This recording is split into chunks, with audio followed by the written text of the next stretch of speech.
Now we're going to do a profitability analysis on our company. So let's go to our to Market Watch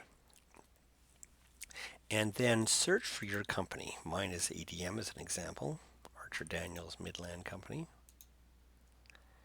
And then to the financials page, and we're going to be grabbing things from the default income statement, the sales revenue, and we're also going to grab the gross income. It used to be that Archer Daniels, or sorry, that Market Watch allowed Excel to import data as a table directly from their website, but for whatever security reasons, they have not allowed this, but they've still allowed Google Sheets to do it. And so we're going to import it with Google Sheets and copy and paste it into Excel. So let's start a new tab in Chrome, hit the apps waffle, go to Sheets, open up a new sheet, and I forgot to go Shift tab. We got to copy the URL. So Control Alt to get it to the URL, Control C to copy it, Control Tab to get to our new sheet, and the formula is equal import HTML, open bracket. So the first thing they want is the URL. Now, the way that Google Sheets works, it needs to have them put in quotation marks, so they'll always know the beginning and the end of it. So Excel doesn't do this, but Google Sheets does. So open quotation mark, Control V to paste, close quotation mark, comma. The next thing they want is what are we getting? We're getting a table. So full quotation again, table, close quotation, comma. And the next one is which one?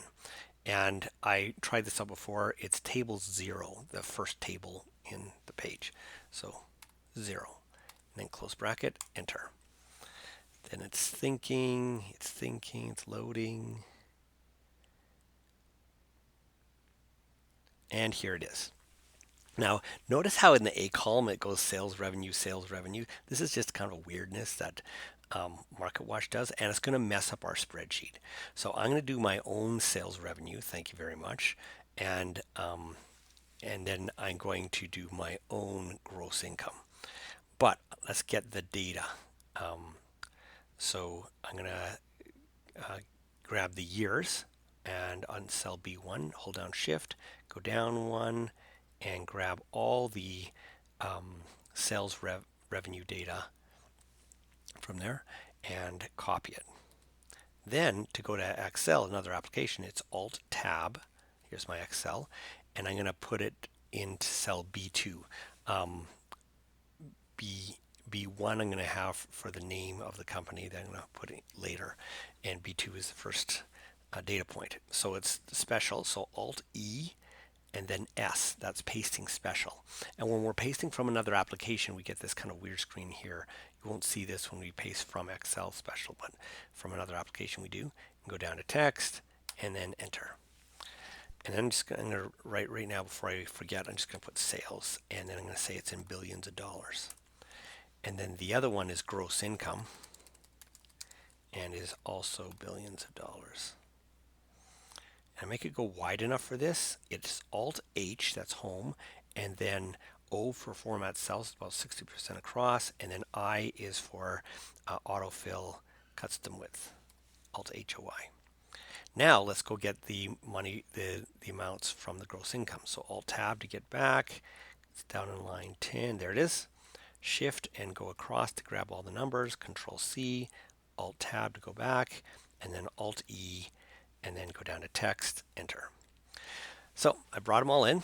That's all I need to get. I also am going to get the name of the company. So Alt Tab and then Control Shift Tab to get back to Archer Daniels, and I'm going to copy the name of the company. Control C and then Alt Tab, and then a way to make sure I don't have formatting is to hit F2. F2 means edit inside the cell. And when I'm editing inside the cell, I don't have the ability to use formatting. It's just not, that's stuff that's at the upper cell level, not in the cell. So when I hit F2, you'll see it blinking inside the cell. Now when I hit Control V, I'm not even though I had formatting, there was XML code around there. It's not visible, it's stripped. Enter. And then I want to be centered across. So I'm going to hold down Shift and select it all the way across. And you might think I'm going to use merge and center. But the downside of merge and center is that as soon as you merge cells, then it restricts you being able to add or delete columns. And even though I'm not going to in this time, I never want to be hooped with that. There's a better tool, and that is, and I'm going to format these, and the key for formatting all cells is Control 1. It's that common. Control 1 is such a main thing that they've reserved it for formatting cells. Control 1, and then I'm going to go, and it's not on the number tab, it's on the alignment tab. So Control Tab to go down to alignment. If I just do a regular tab, it would be going down into numbers, but Control Tab changes the page. Very similar to tabs in Chrome. And now that I'm in the alignment tab, I'm going to just hit the regular tab to go down to where I want, which is horizontal display. Right now it's on general, but I'm going to hit the down arrow key to expand this menu. And the one I want is the second from the bottom, center across selection. I'm just going to, again, use the arrow key to go down to that and then enter to accept it. And then you'll notice that the OK button in the bottom right hand has a thin blue line around it. That means if I hit enter, it's going to accept that. There it is. Okay, now I need to deal with these B's. They can't stay there. It will prevent me from doing formulas on this number. And so you might have M's that you'll have to deal with similar to how I'm going to deal with the B's. So you have to do what I'm about to do twice. But what I'm going to do is get rid of all the B's. So I'm going to shift and select all the cells that have numbers with B's, and then I'm going to go Control H. Control H is replace. Now I've done this before, and that's why this B is here, but I'm just going to delete that to get it back to where you would be. And it's blinking at find what, and I want them to find a B. And I want to replace it with nothing. I'm going to put anything in there. And you'll notice that replace all in the bottom left hand has the A is underlined. That means if I hit Alt and whatever that letter is, A in this case, that will use the replace all. So Alt A. There. 10 replacements were made. Going to go enter. And I want to get rid of the find and replace. I'm just going to hit escape. Okay. So now I want to these are in billions, but I want to make them really in billions. I do not want to run the risk of having to remember that this is times a billion, because it could be just $64.3. I have to put it in real numbers. Now I can display it as 6.43 billion. In other words, I've said that these are in billions, but or 64.3 billion, sorry. But they have to be really that number for the formulas to work. So I'm going to just go off to the side here in cell G3 and temporarily, I'm going to delete it in about 5 minutes, type in the number billion, which is 1E9. E means times 10 to the. So 1 times 10 to the 9 is a billion. And then I'm going to copy that. And then I'm going to go and select all these cells that used to be billions, should be billions. And then I'm going to go Alt-ES, that's paste special. And you'll see in the second section in paste special is operation. And multiply, I'm multiplying the billion by all these numbers. So, and that has an M under it. And so I'm already in a mode that I can just hit the letter M because they're waiting for letters. And that puts it in multiply and then enter. Good. Now I want to format these to be displayed properly. You'll see the up in the formula line up at the top here that is having the correct number, but it's just a scientific notation. So I want to display this properly. So back to Control 1 to get back to our formatting, and then to go back to number instead of alignment, it's Shift Control Tab. There. Now I'm going to tab down. Now I'm in the category section, and it's on scientific notation, but I'm going to go down to custom because I'm going to make my own one. And then I'm going to tab across to the type, and I'm going to go pound, comma, pound, pound, pound, dot, 0, comma, comma, comma. So let me explain. So the pound, comma, pound, pound, pound means I want at every thousandth point to be separated by a comma. And then I want to standardize all these numbers to have one decimal place of billions. And the question is, what if one of them is a round number, like it's 7 billion, and it doesn't have a 7.1 or 7.2 like the others? I want them all to have one decimal place. So even if it's got to be zero, then put it. If I put a dot pound, then it would say, oh, it's just a zero. Like, just leave it. Don't even write anything. Just put 7. But I would say, no, no, no, dude, put 0.0, 7.0. So everything has to one decimal place. The decimal place is always in the same place.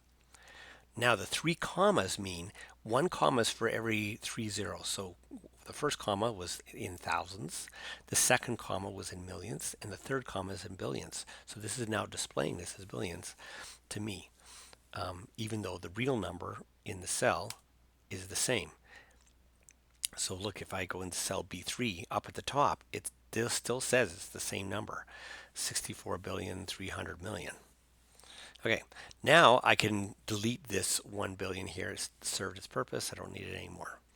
So now I have real data to work with.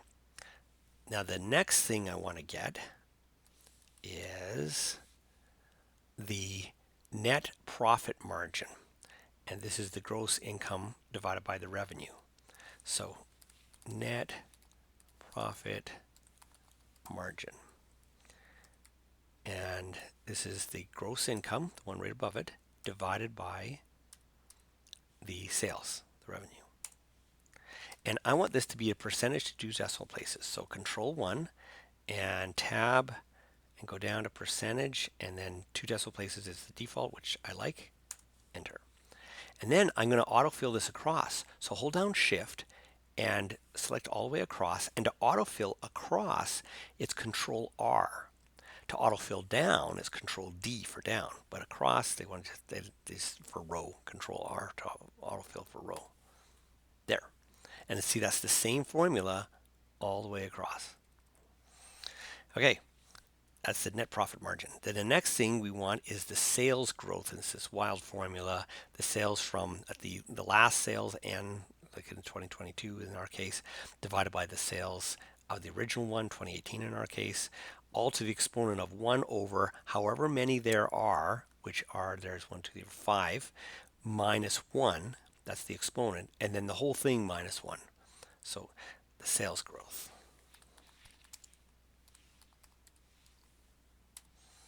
Equal in brackets. And so the sales, the latest one, 2022 sales, divided by the sales from the earliest one, the 2018 sales, close bracket, exponent, that's the caret, the same as hold down Shift and 6 to get the caret. And then in brackets, 1 divided by, and I'm going to put these things in brackets. I could just type 4, but just to be part of the formula, there's 5 of them. I counted 1, 2018, 2019, 2020, 2021, 2022, and then minus 1, and then close bracket for the denominator, and then I'm going to close bracket for the entire exponent. Now I'm back to the regular formula, and I'm going to subtract the whole thing by 1. And I also want that to be a percentage. So Control 1, Tab, percentage. Good. Okay. Then there's the net income growth. This, let's see, net income growth, yep.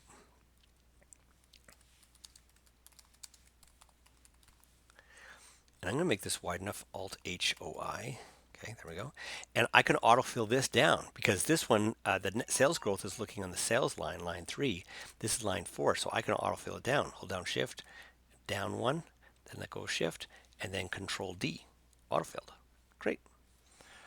Now we're going to do the change in sales growth. The reason we're doing this is there's a different method of arriving at the same number. I want to show you the different method called the geometric mean. So the geometric mean takes all the years, but it can't handle it if it's a negative number. And so you might think the change in sales growth should be this year divided by last year minus 1. That would be the actual percentage. But we're going to not minus the 1 until the end. Notice the geometric mean at the end, they minus the 1. I'll explain it as I show it more. Okay, so this is change in sales growth.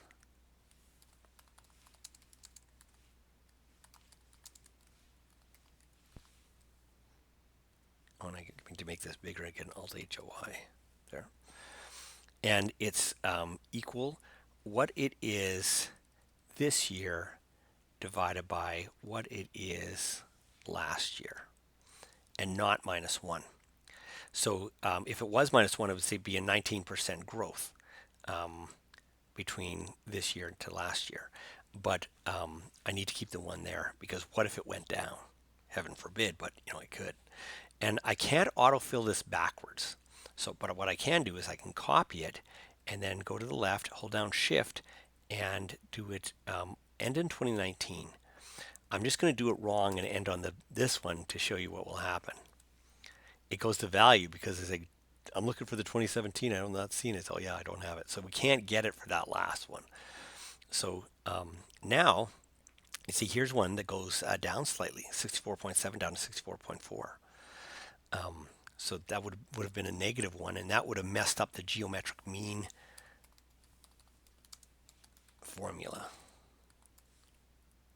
So the geometric mean goes equal geo mean, and there it is. And I can see it on the list there, and to accept it, I hit the tab key. And then it wants the number. So I'm going to use the arrow key to go up and across the first number. I'm going to hold down Shift and choose all the numbers, close the brackets, and then I'm going to subtract the 1 from all of this whole thing because it will have an extra 1, and then enter. And there it is. And I'm going to make that a percentage to 2 decimal places. So Control 1, tab down to percent and 2 decimal places. And see, it's the same number, 12.2%, 12.2%. Just another formula to get to the same number. And in the next video, we're going to show you how to make this into a chart.